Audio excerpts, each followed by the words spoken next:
इसे intrusive thoughts कहते हैं। जो विचार हमें नहीं चाहिए वो आ रहे हैं और वो बार बार भी आते हैं। जो लोग इस विचारों को महत्व देने लगेंगे, इसको इंपॉर्टेंस देने लगेंगे कि अरे ये विचार मुझे क्यों आ रहा है, ये विचार तो मेरी आइडेंटिटी तो नहीं है, मुझे हार्म वाले विचार आ रहे हैं तो मतलब मैं तो गंदा इंसान हूँ। या फॉर एग्जांपल कई लोग जो स्ट्रेट होते हैं उनको गे विचार आते हैं तो उनको लगता है कि अरे मैं गे तो नहीं हूँ। कई लोग हैं जो स्ट्रेट होते हैं उनको गे के विचार आ जाते हैं कभी कभी, थोड़े होमोसेक्सुअल विचार, पर इसका मतलब ये नहीं है कि वो होमोसेक्सुअल बन गए। तो आपको ये समझना होगा कि ये जो विचार है वो आपकी आइडेंटिटी नहीं है। विचार में बैठ के कुछ भी सोचता रहूं कि मैं रिच बन जाऊं, मैं अंबानी बन जाऊं, मेरे अकाउंट में 1 करोड़ रुपया आ जाए, मैं 1 हफ्ते तक सोचता रहूंगा, कुछ होगा?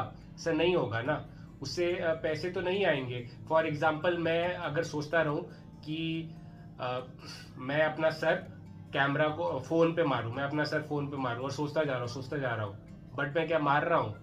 विचारों नहीं मार रहा ना। विचार हमें वश पे नहीं कर सकते। आपको यही लगता है कि विचार कोई आएगा तो वो सच होगा, और अगर विचार आएगा तो मैं कर दूंगा। इसे थॉट एक्शन फ्यूजन बोलते हैं कि विचार और एक्शन को आप फ्यूज कर रहे हो कि विचार आ रहा है तो वो मैं एक्शन भी करूंगा। पर ऐसा नहीं है, थॉट एक्शन फ्यूजन नहीं होता। फॉर एग्जाम्पल आप एक एक्सपेरिमेंट करना, आप सामने एक लिम्का रखना और स्प्राइट रखना, बॉटल दो, ठीक है, 20-20 रुपए की वो छोटी वाली लाके रख देगा, और ना सोचना कि मैं लिम्का पीऊंगा और पीना स्प्राइट। सोचते रहना मन में कि मैं लिम्का पीऊंगा और हाथ करना और स्प्राइट पी लेना। मतलब आप विचार कुछ और सोच रहे हो और पी कुछ और रहे हो। इसका मतलब क्या है कि आप विचार नहीं हो। विचार चाहे कैसे भी आ रहे हो, बट आप वो कर सकते हो जो आप करना चाहते हो।